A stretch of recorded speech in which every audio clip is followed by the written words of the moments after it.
les amis, je vous retrouve pour une nouvelle vidéo sur le basket en NBA, le suivi des San Antonio Spurs et de Victor Wembanyama.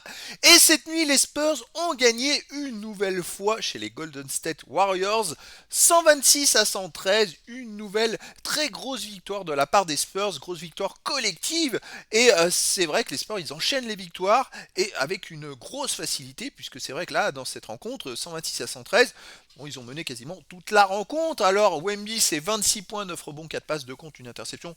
Voilà, énorme comme d'hab, hein, mais c'est pas le seul. Dans cette vidéo, on va revenir sur les stats des joueurs et des équipes, sur le classement des Spurs dans la conférence Ouest, sur les stats de Wemby en détail sur ce match avec ses meilleurs perfs sur un match, ses moyennes en saison régulière, ses moyennes dans l'histoire de la NBA, actualisées dans l'histoire des San Antonio Spurs, et on terminera la vidéo par le calendrier des Spurs. Et une petite coupure là.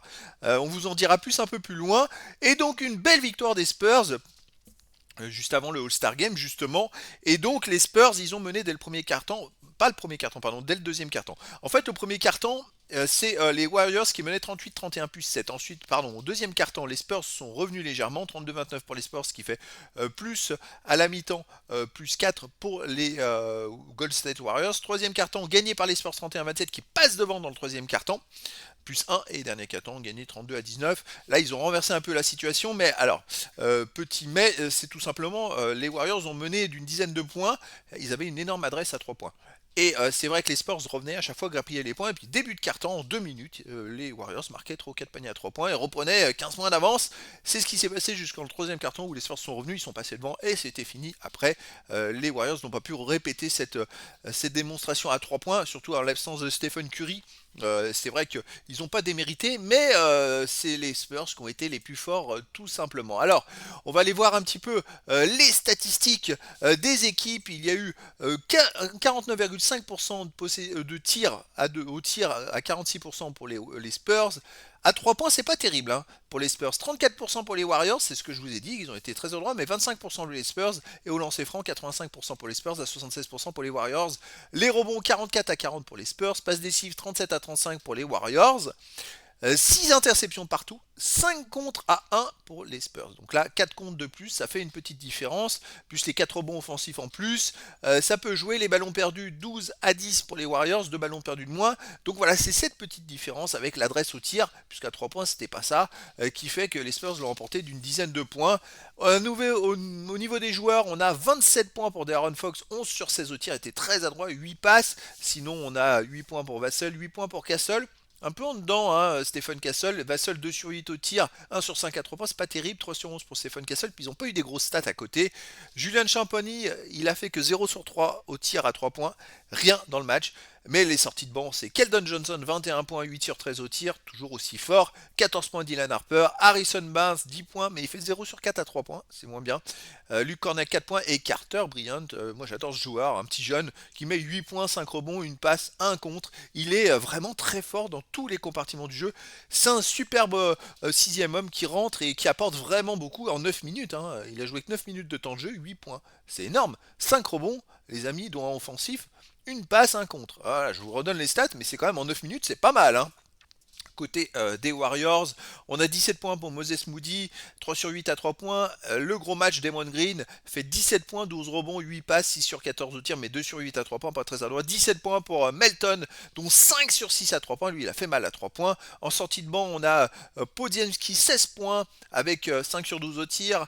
Alors, 46 points. Gary Payton 2 avec 10 points, mais 2 sur 7 à 3 points, c'est pas terrible. Et puis Quinton Post qui met 12 points avec 3 sur 5 à 3 points. Les deux, Melton et Post, quand ils enchaînaient les paniers, il y en avait 4 d'affilée à chaque fois.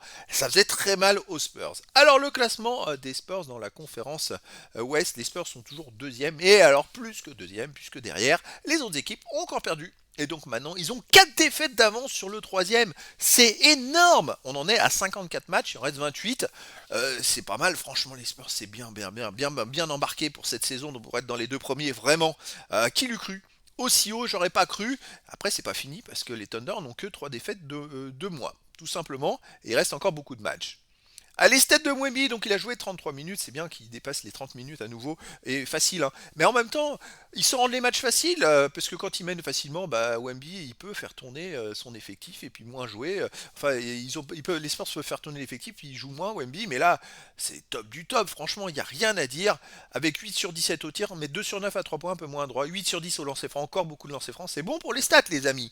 Pas de rebond offensif, 9 défensifs, total rebond 9, 4 passes décisives, une interception, 2 contre, un ballon perdu, 2 fautes, plus 7 quand il est sur le terrain. Bon, il est loin de certaines perfs, ou certaines de ses meilleures perfs, mais c'est pas grave. Il est complet dans tous les domaines. Alors, ses moyennes en saison régulière, 24.4, 11 rebonds, 1, 2 passes 8, 2 blocs 7, une interception par match. Wow, c'est hyper complet les amis, en 29 minutes de temps de jeu, il joue 4 minutes de moins que la saison passée, et à part au pass, il en fait une de moins et les contres un de moins, il a à peu près les mêmes stats que la saison passée en jouant 4 minutes de moins. C'est quand même à souligner, et puis il est plus adroit, 51% au tir l'année passée, 48%, il a continué sa progression, même à 3 points, 36% malgré son 2 sur 9 dans ce match-là. Allez, on continue les stats dans l'histoire de la NBA, les amis. Et ben, grâce à ces deux comptes, les amis, il est Wemby maintenant meilleur septième au contre dans la NBA. Septième meilleur compteur de la NBA à 22 ans. C'est voilà, il est tout seul, il a dépassé Sergi Ibaka. Et maintenant, eh ben, il est à 12 contre de Andriy Kirilenko qui en a 549. Wemby, il en a 537. Donc il faut qu'il aille le chercher. Point barre. C'est comme ça. La saison passée, il avait fini cinquième meilleur. Là, le cinquième, c'est Miles Turner avec 575. Il lui en manque tout simplement 38 pour aller le chercher. Je pense qu'en 28 matchs, il peut les faire, les 38, s'il continue sa moyenne. Et il peut même aller chercher Dwight Howard, le quatrième. Donc on va aller croiser les doigts, les amis, pour qu'il progresse et qu'il fasse mieux.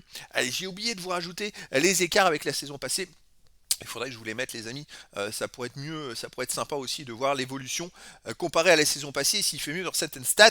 Alors, les rebonds défensifs, il est toujours 28e. Bon, j'ai hâte qu'il gagne des places, mais il va falloir que je vois. Il doit y avoir un gros écart avec le 27e pour pas arriver à faire. Ça fait pas mal de temps qu'il est 28e. Alors, j'espère qu'il n'y a pas un bug dans la stat, mais je vais aller voir, vérifier quand même qu'il n'y ait pas un bug quelque part. Sinon, bah, il a gagné des petites places à droite à gauche. Hein, au lancer franc, là, je regarde, marqué, il est 81e, tenté 98e. Il est plus très loin de ses perfs de la saison passée. Et puis il a gagné 2 places au point marqué. Il est 65e de l'histoire de la NBA. Je parle à 22 ans, arrêté à 22 ans, puisque bon, c'est bien de s'arrêter à un certain âge, hein, tout simplement. À 23 ans, il est déjà dans les 100 dans 4 statistiques. C'est pas mal du tout. C'est même à 24 ans, il est 38e meilleur contreur à 24 ans. Et puis dans l'histoire, il est 161e contreur de l'histoire de la NBA. Il a gagné 2 places dans le général. Donc ça, c'est pas mal. Au 3 points, il est 467e aux 3 points marqués, 469e aux 3 points tentés. De l'histoire de la NBA sur 5288 joueurs. C'est pas mal avec si peu de carrière pour l'instant, mais bon, ça va s'incrémenter au fur et à mesure des années. Alors dans l'histoire des Spurs, les amis, eh bien écoutez, il a gagné une place au lancer franc tenté, il est maintenant troisième des Spurs, il lui en manque 199 pour aller chercher Tony Parker à 22 ans. C'est lui le lancer franc tenté, c'est Tony Parker qui est devant, et le lancer franc marqué, c'est Markel Burning, donc il doit y avoir deux joueurs qui se tiennent, à mon avis, c'est pour ça qu'il a du mal à faire mieux que troisième pour l'instant et à rentrer, à mon avis, les deux doivent se suivre, sinon il augmente ses moyennes, ses écarts, dans toutes les stats, attention il manque 14 ballons perdus pour être le plus mauvais, on va dire à 22 ans, celui qui en aura fait le perdu le plus. Sinon, les autres stats, les passes décisives, bon, il est loin, notre Tony Parker, hein, 1116. Ça va être compliqué les interceptions. 141, il en fait régulièrement des interceptions, c'est pas ridicule. Moi, je vais regarder les lancers francs marqués et tentés, où il peut aller chercher quelque chose cette saison. Pour les autres stats, ça va être compliqué. Les points, il en manque 790. On verra, je vous rajouterai l'écart. Promis, il faut que je rajoute l'écart avec 21 ans pour voir la progression, ça c'est important. Je vais essayer de le faire pour la prochaine vidéo. Allez, on continue dans le calendrier. Alors, comme je vous l'ai dit, il y a la petite trêve, là, petite coupure hein, pendant une semaine. Il n'y a pas de match parce qu'il y a le All-Star Game. Et c'est vrai que les Spurs, prochain match, ce sera le 20 février à 2h30 du matin, heure française. Ils vont recevoir les Phoenix Suns. Ça va être un bon duel pour une reprise. Les Spurs, c'est 38 victoires, 16 défaites. Et à domicile, 19 victoires, 6 défaites. C'est du solide. Les Suns, 32 victoires, 23 défaites. Et à l'extérieur, 14 victoires, 13 défaites. C'est pas mal aussi. Ça va être un bon match de reprise. Donc voilà les amis. Et ben écoutez, je vous dis à très bientôt pour une nouvelle vidéo.